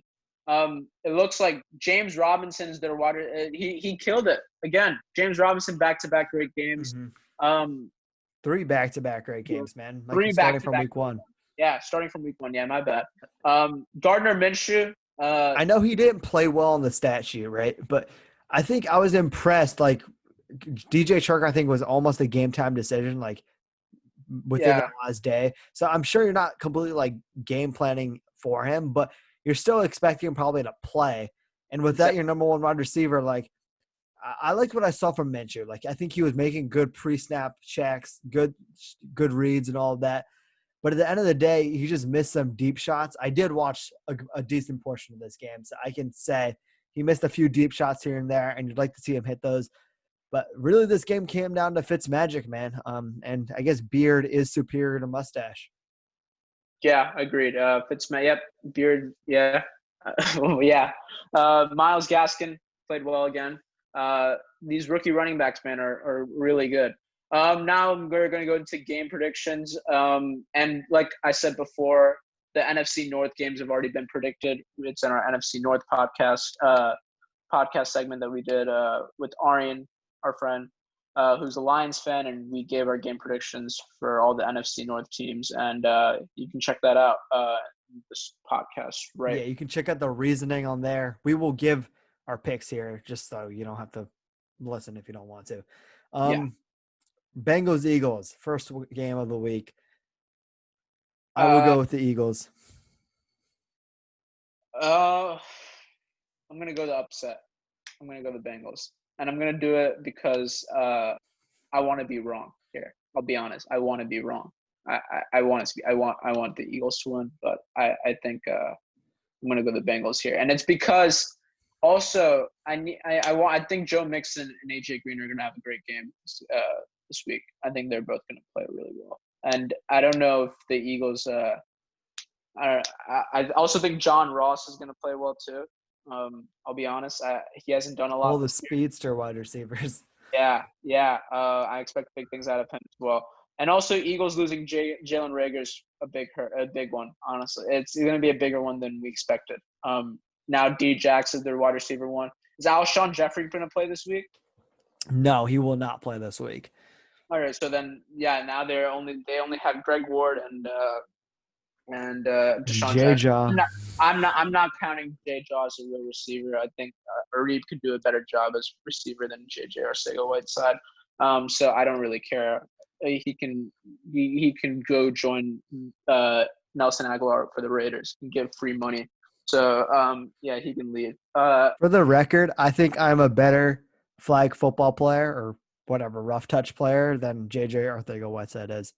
Also, for the record, if the Eagles go 0-3, I will be picking against the Eagles for the rest of the year because I've picked for them 3 times in a row, and if they lose 3 times in a row, like it's just my fault. Like I got to pick for the other team. I'm picking them though because I believe Carson Wentz, even with his limited wide receivers, I think he's going to bounce back. Look for the tight ends to get involved early, and Miles Sanders. They got to run the ball. Yeah, he's the run the ball. And play action, play rollouts, do all the bootlegs. The Bengals can't stop the run. They can't. Bengals can't stop the run, and you can set up these passes where Carson Wentz thrives, bro. Like off these boot action, all those play action passes. We get him outside the pocket. Wentz doesn't even need a good game to win this game. I'll be honest. Wentz can play like Baker Mayfield, and they still can win. Because if Miles Sanders can step it up, and I mean he played well last week. Don't get me wrong. But if he can play like an elite running back and one of like the top 10 running backs in the league that I believe and I know you believe he has the potential to be, and really prove that, I think this should be a no-brainer Eagles win, because the run game is unstoppable. But I feel I don't know why, but I'm sensing the upset. That's all. I hope I'm wrong, but I don't know. We'll see. Rams so depressing, man. Rams great game to start off with. Yeah. by the way, I read this. The Bills' offensive coordinator really, really doesn't want Aaron Donald to play, man. He hopes that he What a misses. shock.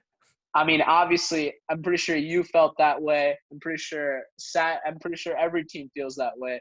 I should say the Cowboys felt that way as well. But every team feels that way when they have to play the Rams, man. As long as Aaron Donald doesn't play, we're chilling, right? Sadly, they have to face him. And even Donald responded by saying, "Don't be worried, man. I'm just a guy. You can just 1v1 me. You don't need to double team me. I mean, I'm normal. Like shut up, man. No, you're not. I mean, they have to double team him because he's the most dominant force in football. So this is gonna be a great game. Besides the point, yeah, this is gonna be a great game to watch. This is a pick 'em right now. It's a -1 for Buffalo, but this is honestly a pick 'em. I'm gonna lean Buffalo here, and I'm gonna lean Buffalo because I like Josh Allen, and I think Diggs is gonna get locked up, but I think guys like John Brown will play well, and Josh Allen will play. I think he's gonna run the ball a lot as well. I think he's gonna run a lot. He's gonna go out and get some scrimmage yards out of that, but. Yeah, I'm gonna go the Bills here. I think it's gonna be. I think honestly, it could even be a 1-point game. It could be that close. I really think this could be a potential game of the week pick. So yeah, I'm gonna go the Bills here. Honestly, I skipped through these matchups beforehand. This was the matchup for me that was the closest, and even now, I'm still not sure which way I want to go. So on one side, you got the Bills, great defense, and I know they let a ton of points up to the Dolphins last week. That was a lot of it in garbage time, and also it's a divisional opponent. Rams, great offense, great play calling, and then on the Bills side, pretty good offense, like a pretty explosive offense, honestly, man. That being said, I think I will go with the Rams, and I just think right now the Rams have beaten like the Cowboys. I don't know if you think they're a great team. I think they're a good team. Eagles, not necessarily a great team, not necessarily even a good team, but those wins to me are more impressive than what the Bills have done so far. And Josh Allen has been extremely impressive. But if Josh Allen can beat the Rams this week, then I am 100% on the Bills hype train, as in like I think they can be really like competing for the top seed type of good. And I don't think they're necessarily there yet. And I will give the edge to the Rams just slightly. Fair enough. I'm also really close on this game. I actually don't have a definitive one. I'm just leaning the Bills here, but I could go either way here. Bears Falcons. We already said this one, but our friend Arian picked the Falcons. We all picked the Falcons actually in this one, and it's mainly because I mean, obviously we could see if Julio doesn't play, then maybe the results can change, and maybe the odds will also change. I don't think it matters, dude. They But have you too don't many think it weapons. matters? I think it would matter, but I don't think. I think the result will stay the same, but it can be a close game if Julio doesn't play.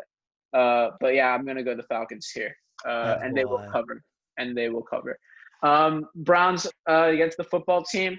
This could be a good game as well if Chase Young. I know Chase Young's gonna bring a lot of pressure towards these Browns. I'm gonna go the Browns here. I think they won't cover because the Browns never cover.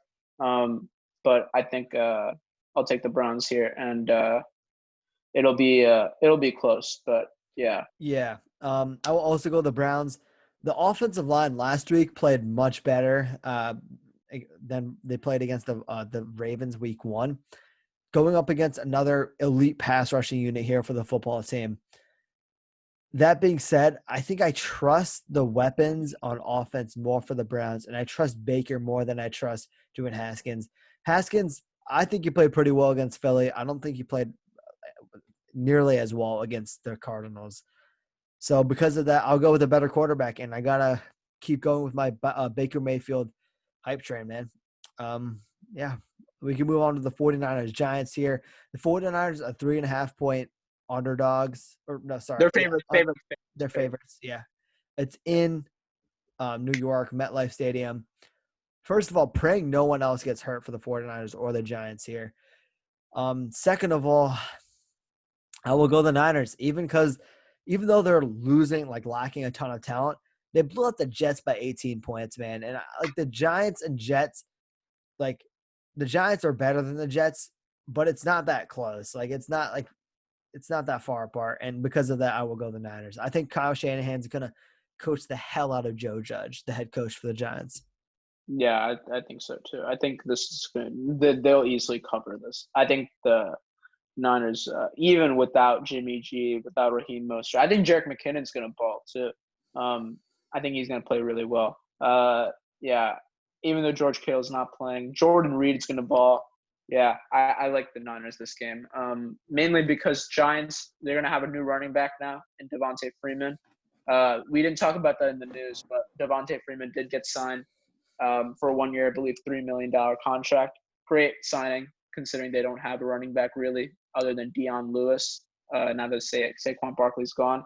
So, with that new running back, obviously the offense is going to be different. So, I expect a lot of mishaps there. So, I'm going to go the Niners still. Next game, another great game. Sadly, the Texans always have a rough schedule, man. Texans Steelers, another rough game for the Texans. I'm gonna go the Steelers here. This can be an upset. I could welcome the upset, but the problem is I don't see Texans defense. I don't see the Texans offensive line stepping up, and I think these boys, the Steelers defense is going to really put the pressure on the Texans, and that's why I'm going to make this pick and picking the Steelers this week. That defensive line is mad talented. Like they got Bud Dupree, T.J. Watt, J.J. Watt's little brother off the edge, Hayward, Stephon Tuitt. It's just waves after waves. You have good linebackers as well who can rush the passer. You could send Devin Bush on a QB blitz, and he's probably going to get it like 5 times, 6 times out of 10, which is pretty good. Texans, Steelers. I don't trust the Texans wide receivers. And honestly, like I know you can't necessarily blame Deshaun Watson, but he hasn't played well, man. And I need to see him play well. I know he's playing against great teams, but the Steelers to me are still another great team. And I will keep the Texans losing streak continuing. I will have the Steelers winning this game as well. Yeah, next game, Raiders-Pats. This could also be a good game. I'm going to go the upset here. I'm going to pick the Raiders here. And the reason I'm going to pick the Raiders here is because I like John Gruden. And I don't think the Pats have an answer for Darren Waller. Are they going to stick Gilmore on him? I don't know. Because I think Waller's just a big dude as well. So, I mean, he's a tight end, right? It's going to be interesting who they match up with him on. I'm going to lean the Raiders here. Mainly, I just predict the upset here. That's all I really have to say. I can't really bring any analysis here. I can't give any analysis really here. I can't like give a justification, but because I like him and the Patriots right now and how they're playing. But yeah, that's just the way I'm feeling. I'm gonna pick the Raiders here. I also like the Pats and the way they're playing, and because of that, I'm gonna choose the Patriots, man. Few reasons. I believe Henry Ruggs is out, and I don't trust Bryan Edwards and Nelson Aguilar to be your wide receivers outside. And Zay Jones, he did have a touchdown catch last week. For the Patriots, Cam Newton right now is playing better than Drew Brees is playing. And because of that, I just think the whole creativity with this offense, including the rushing with Cam Newton, all of that, I think it's just going to be too much for the Raiders to handle. And because of that, I think the Patriots will win. And yeah, good analysis by me there. But I just think because they have less threats to deal with outside, I think dealing with Darren Waller is going to be easier. And you can't just throw to Darren Waller 2 games in a row. Like 15, 16, 17 targets. Like you're going to have to throw, Bill Belichick is going to make other players beat you. And because of that, I don't trust Derek Carr and John Gruden to scheme up a way to beat Bill Belichick. Fair enough. I think your analysis is fair. I'm just gonna go with the upset. Maybe I guess a good point you can bring, if the Pats play like they did against the Dolphins did make the game close against the Pats, then I can see this game also being close. But yeah, that's about it. Titans Vikings. We already talked about this again before. I went with the Vikings here, 2.5-point dogs here, but I'm gonna still pick the Vikings here. I think they're gonna bounce back. I can't see Kirk Cousins playing 3 straight bad games, so yeah, I'm gonna pick the Vikings here, and I believe you and Arian picked the Titans here. So yeah, I think I'm gonna flip my pick actually, man. Now that I think about it, ooh, nice. I agree with what you were saying earlier. So I know I'm contradicting myself from about an hour ago when we were recording earlier, but I agree with you. I don't think Kirk Cousins is going to have 3 bad games in a row. And I think this is the week you're going to see Justin Jefferson, Adam Thielen. You're going to see these guys pop off. And I don't think this Vikings team is the type of team that's going to start off 0-3. And the Titans, they've won their games, but they haven't really won them they haven't really dominated the other team, if that makes sense. And I think it's going to be a close game for sure, but I think Minnesota will not start off 0-3. Fair enough. Colts, Jets. Colts, no analysis needed here. I already said it earlier. If the Colts lose this game, bro. Legendary Amal Rant. I honestly may not watch Colts football for the rest of the season, even if they turned around. This is on another level. Like they're so depleted. They have they don't have an offense, man. They have Barrios and Hogan as their receivers right now. Yo, come on, man. We just beat the Vikings, and then, oh God, man. 11.5 point favorites. Even if we don't cover, I'd be pretty mad. I'll be honest. This game shouldn't even be close. Next game, Chargers, Panthers. I'm gonna just here. Panthers are without CMC. That's the only reason why. Chargers as well for me, and same thing with you. What you said. I just think that offense drives so heavily through CMC, and when CMC was out, you saw what happened. Teddy Bridgewater didn't play that well, and he wasn't playing that well throughout the entire game, for that matter. And I think it carries through. We saw what the Chargers did against Patrick Mahomes, and I get it's a divisional game; those games are always weird, but the talent is there, and I think if Justin Herbert, all he has to do is play competent football and not screw it up. And if he doesn't, then I think they can win. Yeah, I agree. Bucks, Broncos. This one, Drew Lock's not there. Cortland Sutton's not there. Von Miller's not there. Philip Lindsay's not there. So I'm gonna go with the Buccaneers. And I expect Tom Brady to play well as well. So I'm gonna pick. Yeah, I agree with you with everything what you said there. Buccaneers, Tom Brady versus Jeff Driscoll. Like, just think of that highlight: Tom Brady, Jeff Driscoll. If Brady loses this game, though, I mean the Bucs hype train will have a brief detour, I think, for sure. Yeah, you can't lose this game. You can't. Okay, we can move on here. Cardinals by a mile. This one we undisputedly pick the Cardinals here. Cowboys, Seahawks. Game of the week, America's game of the week. America, because the Cowboys have been America's team. Disgusting. But I'm gonna pick Dallas here, and I'm gonna tell you why I'll pick Dallas here, because I think I want the Seahawks to win, and so I also hope I'm wrong here again. I think Dak Prescott's going to play very well against the Seattle team. They are down their tight end, Blake Jarwin, but I don't know. The Cowboys are also missing a ton of offensive linemen as well, dude. Like Tyron Smith, I believe, will also be out, or if he's playing, he'll play hurt. Yeah, he's gonna play hurt. I don't know if he's out, but the Cowboys do have a lot of injuries on the defense, but yeah, I don't know. I feel an upset coming here. I don't know why, because this Cowboys crap. Um, but yeah, also Seattle Seahawks are without any fans. I think that could affect them too, potentially.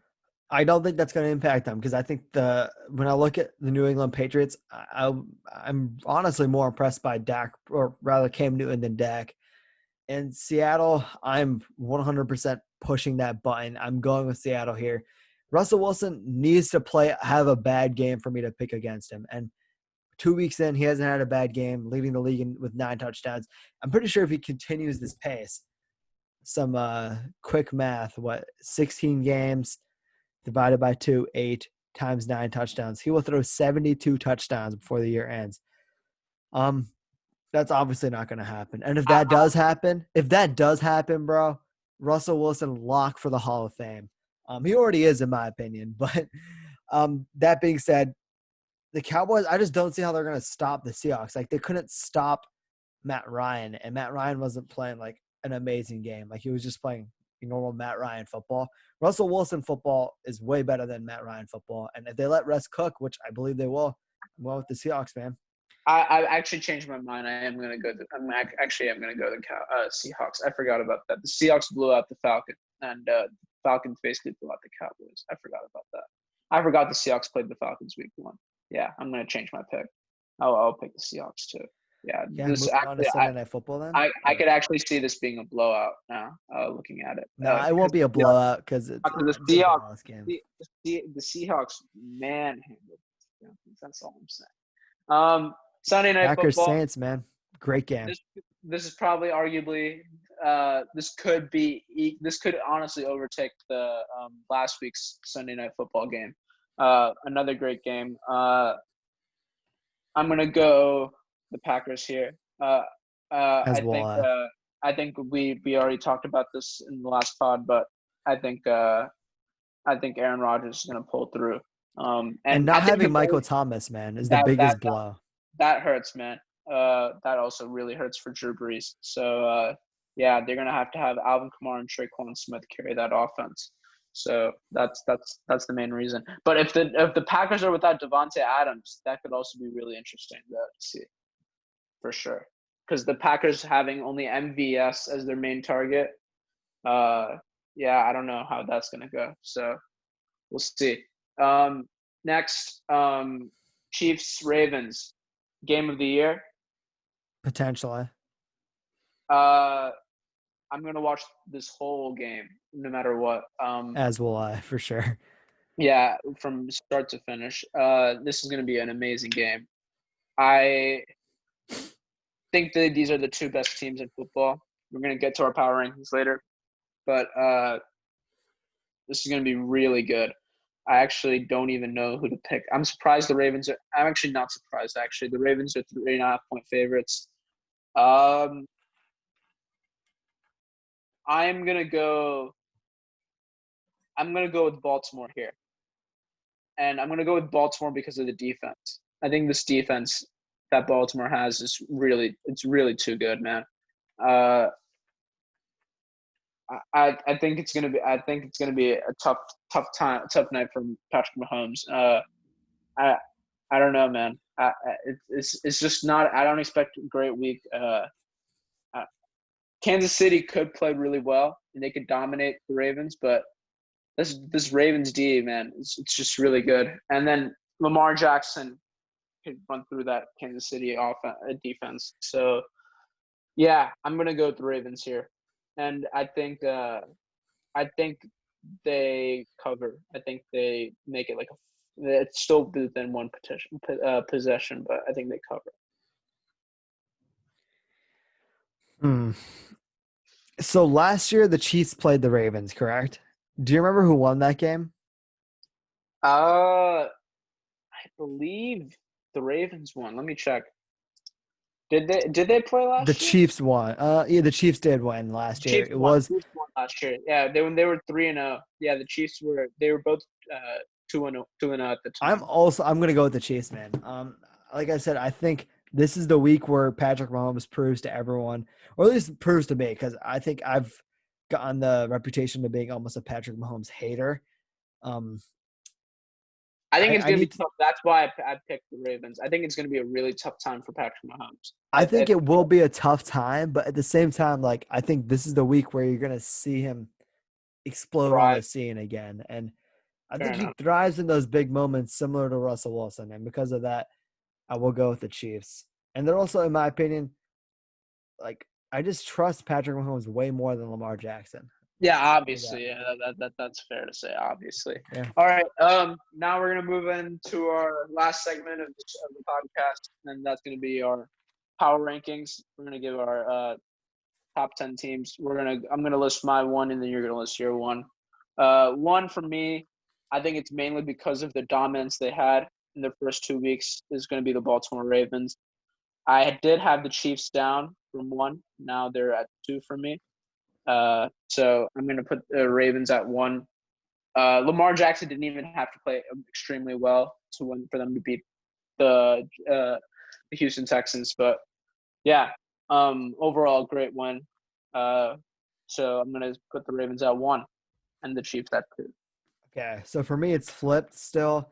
I just trust Mahomes more. And I'll go with the better head coach and the better quarterback all day. Though I think the Ravens are more talented though. Here's my problem though. It's a power rankings list, right? And there's Mm-hmm. no way you can say that that the Ravens haven't been playing better than the Chiefs. There's no way you can say that. But I think one-on-one, which is what we've said, like I've proven, or at least I think the Chiefs are a better team because they have the better quarterback and because they had the better coach. But I think overall the Ravens have a better team and better coach. Harbaugh, I think, is also a very excellent coach. I think. Oh yeah, not discrediting anything for him. I think I do agree. The Chiefs have the edge there, but I mean, honestly, when it comes to that, I think it's just a matter of how you perform because those two head coaches are elite. But yeah, anyways, we both have it flipped, but I have a Ravens 1, Chiefs 2. You have Chiefs 1, Ravens 2. My third team here is Seattle. Same with me as well. Yeah, I had New Orleans, I believe, last week, but I think now there's no way. There's no way they can be there now after this loss, but because it is a power rankings list. I mean, I still believe they have potential to be the best NFC North team, meaning the NFC South team, and be coming out of the NFC. But after that loss, I mean, and the way Russell Wilson performed, yeah, no way. So I like the Seahawks here at 3. I believe you did too. Yep, and you said you had the Saints at 4. I actually had the Packers at 4, and I don't have the Saints at 4.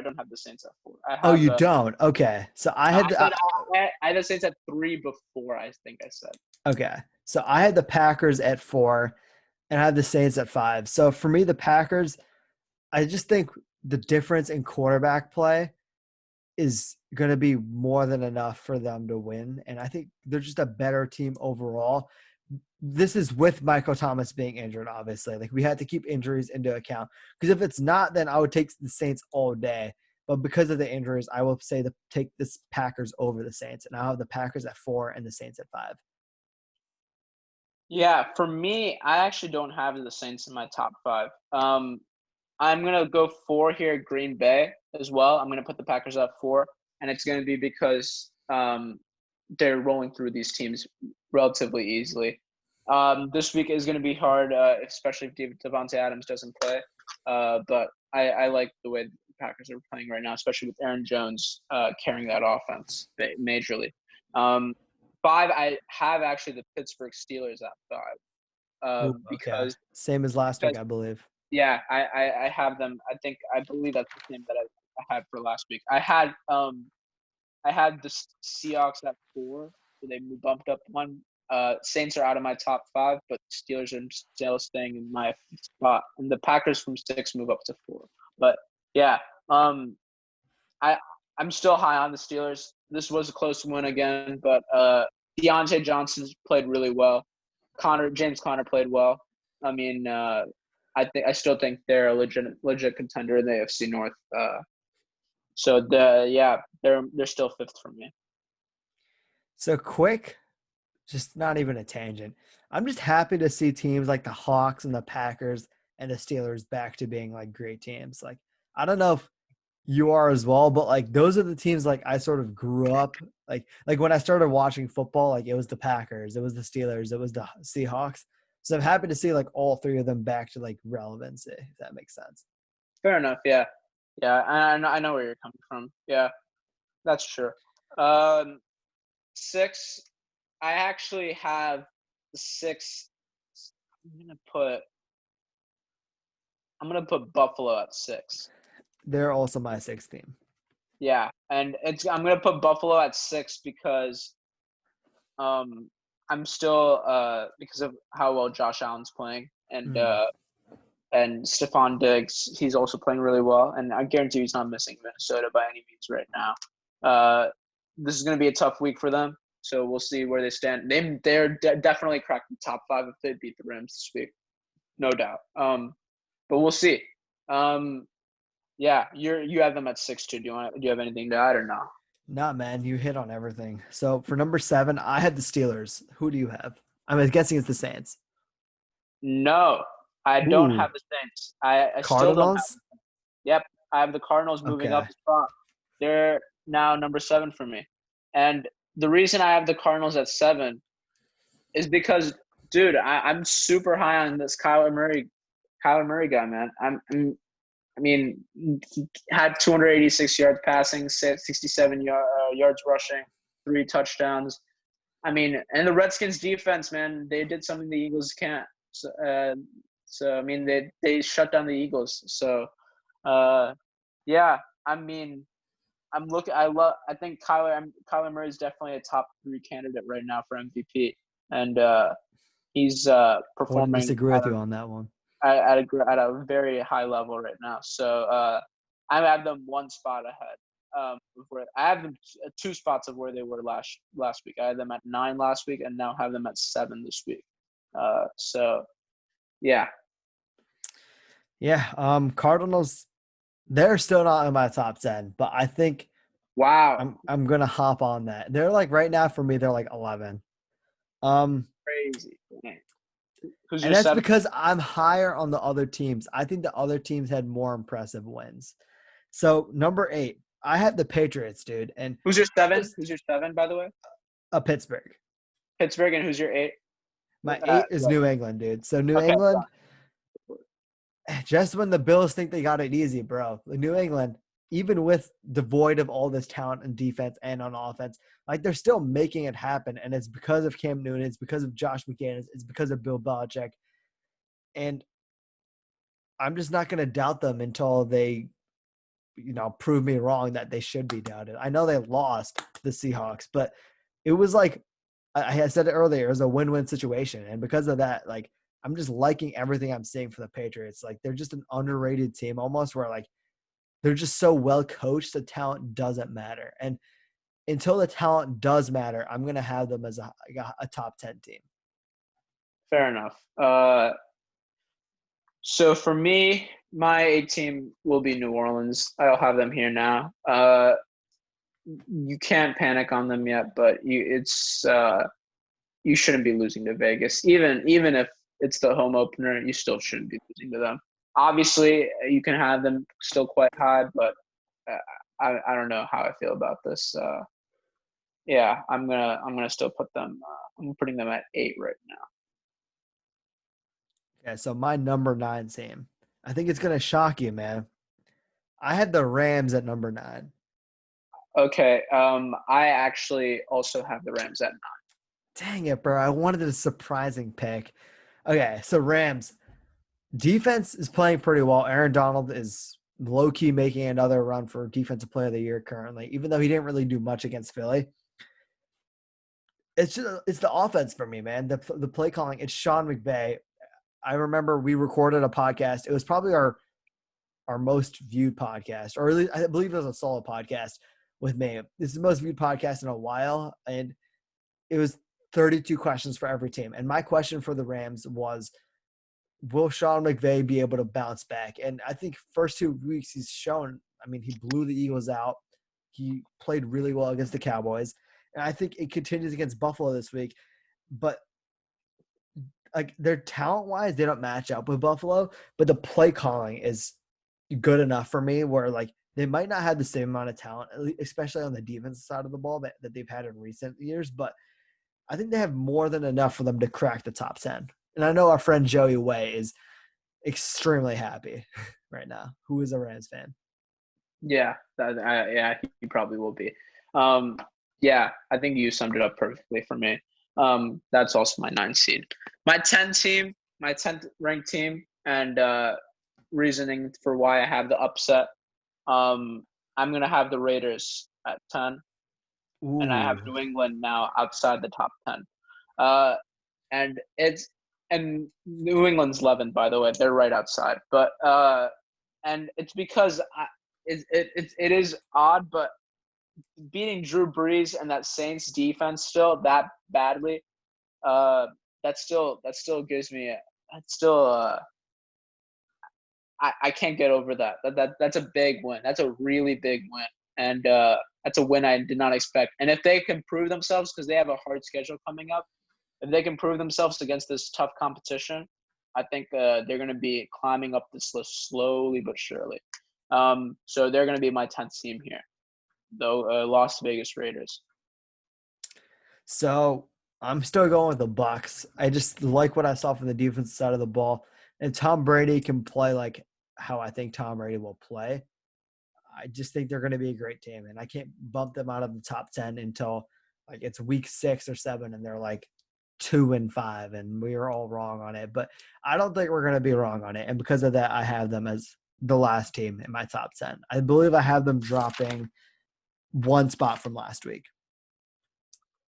Okay, so my teams that are just like right outside are, like I said, the Pats, Titans, and then I'd probably say the Niners over the Bucks. I'll do that. Yeah. Those are the 3 teams I have outside. So I my think the 3 Bucks teams, still need to prove themselves. That's fair just enough, man. Fair enough. For me, I have the Cardinals at 11, the Titans at 12, and the Niners at 13. And I know the Niners, we hit on it earlier, they're all injured, but I just think the talent is there even without the injuries and the coaching, which is more important than talent, as we've seen with Bill Belichick. The coaching is there. And because of that, I will go with the Niners at 13. Anyway, Mo, pretty good show so far. Anything else you want to say before we head out, man? nothing much. This week is going to be way better than this past week. I know that. Yeah, for way sure. more better matchups as well. Better matchups. Hopefully, better luck with this injuries. Yeah, I'm expecting a great week. Week 3. Nothing else to say. No complaints. We still have football. It's going well with the whole virus, and praying for these players, man. Praying they get injured. Praying Carson Wentz has a bounce back game, so I'm not depressed whenever we do this podcast again. Anyway, thanks for listening, everyone. Give a review, follow the Instagram, do all that fun stuff, and peace out. Bye.